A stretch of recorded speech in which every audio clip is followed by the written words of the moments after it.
Welcome back from that break. Now to more news.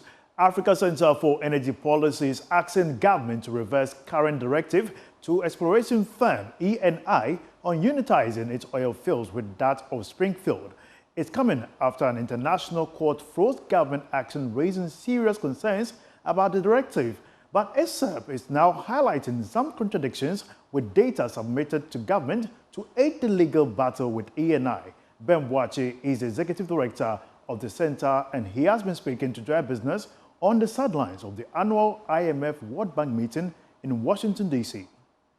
The politics really didn't shape the industry in a way that actually attracts the right kind of investment into the space. And then came in the bigger one, which is the law cases, lawsuits of Ghana. Now you have the major players in the sector, Talo and ENI, all in arbitration.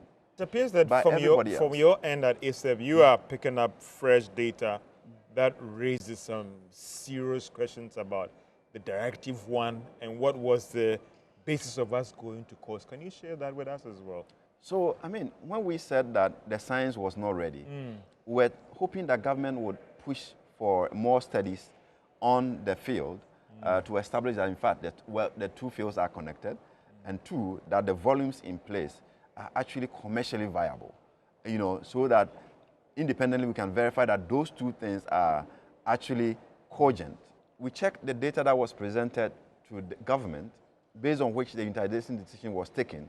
Now Springfield makes a presentation to government, and in that presentation, they make a very stark admission, quite subtle that the volumes that they actually use to go to court are actually different from the volumes that they are now claiming on the field, which is far lower. What was presented then and what has been presented now? So in the oil industry, they have what we call oil-water contact. Because when you put oil in water, the oil will suspend on the water. So you want to know the level of the oil and then how deep before it touches the water. So the oil-water contact that was given to government by Springfield before the court case was about 4,130 meters deep. And now, in the presentation that they are making for the appraisal program, that volume has now diminished to about 3,900, which actually shows that right from the beginning, they knew that the oil-water contact was lower than the number. We can allege for now that they knew, because we cannot independently establish whether. No, but they have given the data. They have given the data. Okay, they have not done any other work. Okay. So how now they show that the oil-water contact is now 3,900 and not 4,130 should clearly tell government today, if they're actually paying attention and following the science, that they were wrong from the beginning. There is no need to hold on to those directives, the unitization directive. They have to withdraw it. There are people who are actually wanted in Ghana.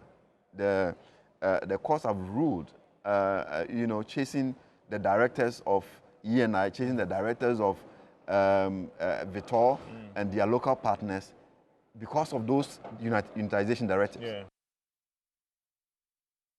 The United Nations Industrial Development Organization, UNIDO, has launched a 4-day capacity building program in Accra to improve technology and quality control in rice processing in Ghana. The training focuses on equipping laboratory technicians with skills in equipment maintenance and troubleshooting to boost rice quality. There is more in this following report. The United Nations Industrial Development Organization, UNIDO, has organized a capacity building program in Accra on maintenance and troubleshooting of various laboratory equipment to improve the quality control in rice processing for laboratory technicians. In an interview with Joy Business, the capacity building coordinator for the UNIDO high-tech rice project, David Dako, emphasized the importance of enhancing efficiency to improve rice quality. This 4-day training is to help them so that they'll be able to improve their skills in preventive maintenance and troubleshooting of lab equipment. The trainees will then go to their various institutions to do a cascade training so that they will be able to help and maintain their equipment. Head of the Food and Agriculture Department of the Ghana Standards Authority, Dr. Paul Oseifusu, highlighted the relevance of continuous training in maintaining standards. The training is key. It's not only rice cultivation, but we need to test whether the rice will meet the quality standards that Ghana Standards Authority has set. So this training is very, very important. And I think at the end of this training, it will help the nation at large. And we will probably wish that you need to continue with this work that they are doing so that we all benefit. Technical Director at WAPTEC Ghana, George Atia Atongo, also shared his insight on the initiative. We hope to transfer the experience we have gained over the years doing this work to the participants. Secondly, we also hope to provide them with a basis for them to be able to understand what happens to the equipment when they are back in their labs, which will also help to reduce the downtime of the equipment and also extend the lifespan of the equipment. Some participants spoke to Joy Business about their experience during the training. We have some HPLC machines available, but some of them are down due to the detector malfunctioning. So this training is going to help me be competent enough to replace some of the parts of the instruments. We have issues with breakdowns a lot. So acquiring a knowledge in troubleshooting some of these laboratory equipment will help the learning experience for our students. The capacity building program is a collaborative effort by UNIDO, the Ministry of Food and Agriculture, and stakeholders in the rice value chain with funding from the Japanese government. Now, the University of Education Winneba Cooperative Credit Union has made a significant stride in expanding its investment base after satisfying loan demands of members and investing in their office extension project.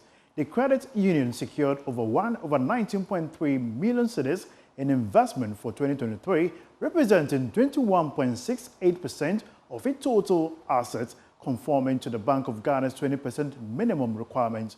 Management of the financial institution is strategizing to expand reach to support more micro-scale businesses within its catchment of operations. There is more in this report. Over the last 5 years, the University of Education Winneba Cooperative Credit Union has seen an average 30% growth owing to new strategies adopted by the organization. The credit union recorded over 19.3 million cedis in investment base for 2023 compared with the same period in 2022, which saw 17.23 million cedis. It also recorded an increase in net surplus in 2023 amounting to 54.74 million cedis as against 2022's 3.47 million cedis, representing 36.36%. The union paid an interest of 2.7 million cedis in 2023 on member savings, depicting a progressive rise of 24.25% with a proposed 13% dividend on shares. Christina Kelson is the Chief Executive Officer of the union. We have adopted a lot of strategies, that is market penetration, market development. We are going to new markets. For credit unions, we operate mostly in the town and the villages. We are reaching out to more towns, we are reaching out to more villages, we are reaching out to more people, salary workers, government workers.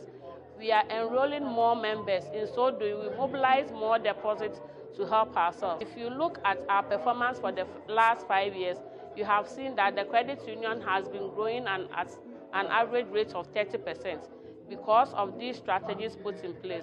The union held its 22nd annual general meeting in Kumasi, marking its 30 years of existence. The financial institution has since provided credit facilities to small and micro-scale businesses to boost productivity. A member of the union, Professor Joseph Mbawunia, shares his experience of accessing loans at lower interest rates. The interest rate is very good.